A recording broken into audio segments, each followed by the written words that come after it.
Sveiki visi, šiandien pradedam keliones su Syngenta po Lietuvą. Šiandien atvažiavau į beveik į vidurį Lietuvos, į Labūnavos žemės ūkio bendrovę ir šnekinsiu bendrovės direktorių Simoną Greičių.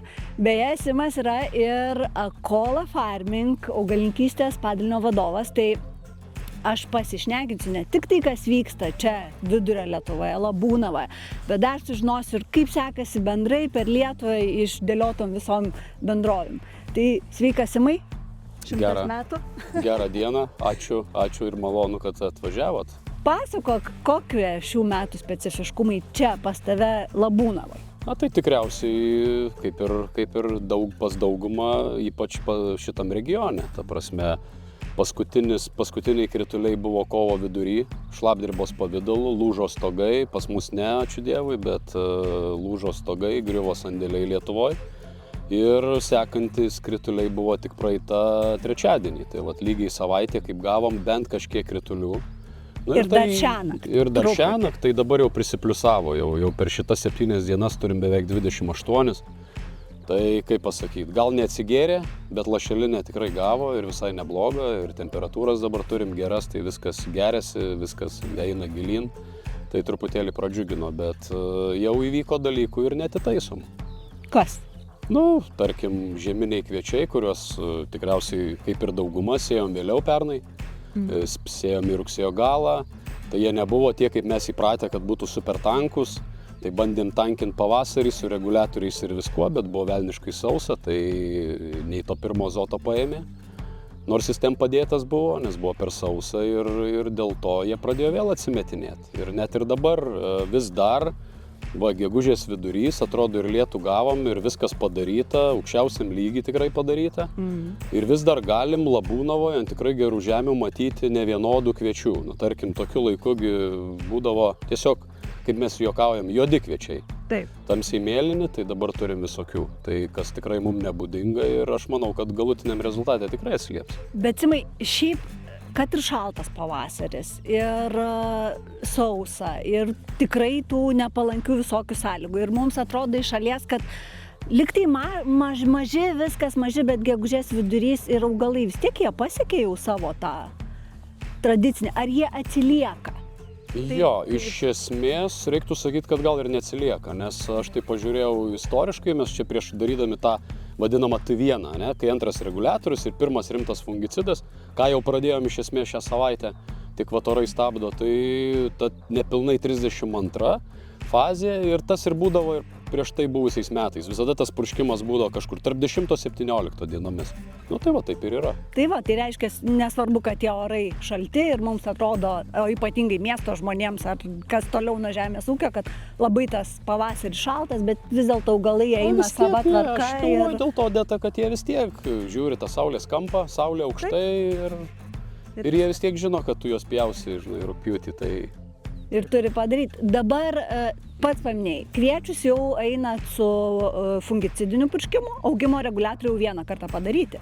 Jau dabar antras reguliatorius, todėl kad iš tikrųjų nenorim tempti, nėra tos 32 iki galo, bet važiuojam, todėl kad visiškai nesuprantu iki galo, kaip ten buvo su tuo pirmu. Todėl kad purškėm, buvo sausa, tai juos dar stresavom, netgi šiek tiek apdeginom, po to sekė šalnos. Tai net nežinau, kas ten didesnį efektą turėjo, ten chlormekvatas su trineksapaku ar šalnos. Kažkoks toks stresas iš visų pusių, o dabar darom, manau, visai normalų, savalaikį ir įprastą sprendimą. Įprastą. Bet net ir va tokiais ne itin palankiais metais, tu vis tiek visiškai pilnai technologiją dėlioji netaupydamas, o darydamas tai, ką reikia augalui atiduoti ir padaryti. Iš esmės, kas liečia cheminius produktus, pesticidus, bendraja prasme, tai iš esmės pilna programa, nes pagal tai, kaip sakau, nukentėjo kviečiai, tai, sakykime, pas Labūnavoje nukentėjom vienaip, Medeikiuose kitaip, Aukštadvarį dar kitaip, bet visumoje vis tiek nukentėjom ir yra praradimų, kurių tu neatitaisysi. Rapsas, kaip bebūtų, ne tik Labūnoje, bet per visas mūsų bendrovės, mes turim beveik 3000 hektarų rapso, tai pabelsti medį neturiu. Ta prasme, tokio tolygaus gal mes ir nesam turėję, jis yra tolygus. Jis visas buvo mažesnis, būdavo, tarkim, šakėje, ten visą laiką prisiaugindom kopūstų. Labūno vienas laukas idealus, kitas kažkoks išretėjęs ar mažas. Šiemet realiai visose bendrovėse turim beveik identiškai atrodantį rapsą, pakankamai sveiką, su daug šakų, be kažkokių plikų vietų. Tai tiesiog manau, kad tai vis tiek prekinė kultūra, greiti pinigai, mums jų reikės, tai kažkaip pilna programa ir pažiūrėsim, kas bus. Simai, dabar kalbi apie visą Lietuvą. Po žiemos nebuvo žieminių kultūrų nuostolių? Tarpsniai šalimų, iššutimų kažkokių? Iš esmės beveik nebuvo. Šiek tiek šakiai, nes jie turėjo mažiausiai sniego iš mūsų visų. Taip. Nelyginant su Vilkaviškiu, aišku, bet keli laukai rapso, ten gal vienas laukelis buvo sunaikintas, keli laukai liko tokie su atskirais pažeidimais. Tai kur buvo nupustytas sniegas, gal žvėrių kur paminta ir panašiai, bet sakau, visumoje tai tas tolygumas rapsuose retas įvykis. Tai šiaip nuotaikos yra tokios ne visai pesimistinės. Nuotaikos pesimistinės. Pesimistinės. Todėl, kad vis tiek, tai matematika yra matematika. Ir šita dalis, tarkim, mane, kuri atrodė prastai, ta augalininkystė, dėl orų sąlygų ir kažko, dabar truputėlį keičiasi dėl tų gautų kritulių per šitą savaitę, bet, yra ta antra dalis. Pagrindiniausia, tai kainos, tai Taip. Čia net nėra ką kalbėti. Tiesiog trūksta 50 eurų dar tonoje ir viskas. Dabar sakyk, Labūnavos žemės ūkio bendrovė, šiaip juk mišrus ūkis. Jo, mišrus. Tai ta gyvulininkystė, jinai padeda ir... Padėjo, praeitą sezoną beprotiškai padėjo, nereikia slėpti, o dabar jau nepadeda kuris laikas, nepadeda jau gal nuo kokio lapkričio. Tai visas pusmetis yra toks, tai mėnesis nulinis, tai mėnesis minusinis, tai voliojamės ir tiek, kai sakau. Tai darbo daug, o šiaip pas mus vis tiek sudaro beveik 50% jau dabar pieno produkcijos gamyba, tai iš tikrųjų netraukia nei kiek.